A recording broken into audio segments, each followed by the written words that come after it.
কাল বিশাল থেকে এই পর্দাটা খুব চোখে লেগেছে, তো ভাবলাম যখন চেঞ্জ করতেই হবে আমার, এই সাইডে আমার আরেকটা পর্দা এসে যাবে, সেটা মা দিয়েছিল নেটের পর্দা, সেটা এখানে আমি সেট আপটা করবো।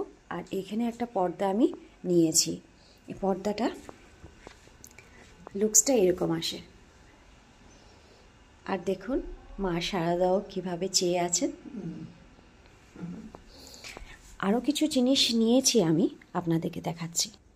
বিশালে যেতে এর জন্যই ভালো লাগে, যেরকম ইচ্ছা ওরকম রেঞ্জের মধ্যে আপনারা পেয়ে যান। তার জন্য এই জিনিসটা আমি নিয়েছি, আমার হাজব্যান্ডের কিছু জিনিস যাতে এখানে অর্গানাইজড হয়ে থাকে ভালো মতন। কেন কি এখানে অনেকটা জিনিস মেসি হয়ে যায়, এটা আমার পছন্দ নয়। তার জন্য আমি এখানে একটা অর্গানাইজার মতন রেখেছি, এখানে খুব সুন্দর মতন অর্গানাইজড হয়ে রয়েছে।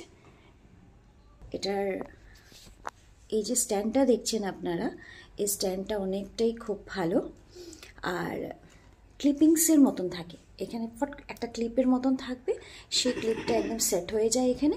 তারপরে গিয়ে এই জিনিসটা হঠাৎ করে উঠালেই যে খুলে যায় না, অনেকগুলো আছে স্ট্যান্ড পাওয়া যায় যেটা উপরে পোর্শন উঠালে নিচ পোর্শন খুলে যায়, কিন্তু এটা খুলবে না। এটা আমি আমার কিছু বাথরুমের যেগুলো জিনিস ইউজ হয় এটা উপরে পোর্শনে রেখেছি, আর এখানে আমার হাজব্যান্ডের যেরকম হাতুড়ি, তারপরে স্ক্রুড্রাইভার, আরও কিছু জিনিস আছে, এগুলো এখানে সেট আপ করে রেখেছি। তো আমি ভাবলাম এই জিনিসটা এইভাবে সেট আপ করলে আমার অর্গানাইজ তো ভালো মতন হবে, গুছিয়ে রাখাটা তো হবে সিজিল করে। আর আমি দেখুন এর টেনে, এরকম করে টেনে সুন্দর করে আমি মুছতে পারবো পোর্শনটা। তো সবসময় তো আমি দেখুন সব সরিয়ে মোছাটা সম্ভব হয় না, এই জিনিসটা টানলেই এভরিডে মোছাটা হবে। আর কিছু জিনিস নিয়েছিলাম সেটা আমার ছেলের পছন্দ। এই দেখুন ছোট ছোট বাটিগুলো, এখানে সস রাখা যাবে, এখানে আরেক রকমের সস রাখা যাবে এইভাবে। আর দেখুন এরকম কয়েকটা ডিজাইনের আমি জিনিস নিয়েছি, কয়েকটাই নিয়েছি বেশ, আপনাদেরকে একটা একটা করে দেখাচ্ছি। এই একটা বাউল নিয়েছি, আর এটা দেখুন, এটা ভুজিয়া টুজিয়া দেওয়ার জন্য খুব ভালো হবে। আর এটা কোয়ার্টার প্লেট, এটা আমি বেশি ইউজ করব না, সব সময় ইউজ করার জন্য নয়।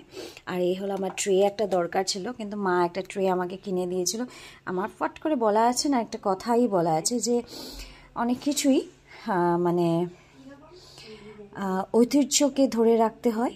ওই তো আমি আমার বাবার মতন, আমি বাবার ঐতিহ্যটাকে ধরে রেখেছি। যেরকম বাবা ফট করে হাতের থেকে অনেক কিছুই ফেলে দেন আর নষ্ট হয়ে যায়, আমারও সেম। তো এরকম হয়েছে, মা একটা কিনে দিয়েছিলেন, তো সেটা আমার হাত থেকে পড়ে ভেঙে গেছে। তো আমি অনেক দিন সেটা চালালাম, তারপর মা বললেন যে ভাঙা জিনিস রাখতে নি, একদিন ফেলেই দিয়েছি ওই জিনিসটাকে। না ফেলে দিইনি, হয়তো গাছের নিচে রেখেছি, তারপরে ওটা আরও নষ্ট হয়ে গেল, তারপরে এখন এটা ফেলে দিলাম। আর কাল এনেছি আমি এরকম করে, দেখুন তো আপনাদের ভালো লেগেছে কি না। আর হ্যাঁ, বিশালে গেলে এটা একটা অবশ্যই মনে রাখবেন কথা একটা, যে বিশালে যারাই যাবেন, হয়তো যারা যেতে একটু পিছু বিশালে, আপনারা কিন্তু সোয়েটার টোয়েটার এরকমভাবে পরে যাবেন না। কেন কি এখানের এসিটা কাজ করে না তেমনভাবে, বেশিরভাগ এসিগুলোই কাজ করে না, দেয় না। আর তখন কি হয়, একটা গোমোট একটা প্রবলেম হয় সবারই, যেখানে যাদের প্রবলেম আছে এসবের, তো তাদের অবশ্যই এরকম প্রবলেম হতে পারে। তো আমি এটা আপনাদেরকে একটা জাস্ট অ্যাডভাইস করব যে এরকমভাবে না যাওয়াটাই বেটার হবে। তো আজকে যেন ভিডিওটাকে এখানে এন্ড করছি, বাই বাই।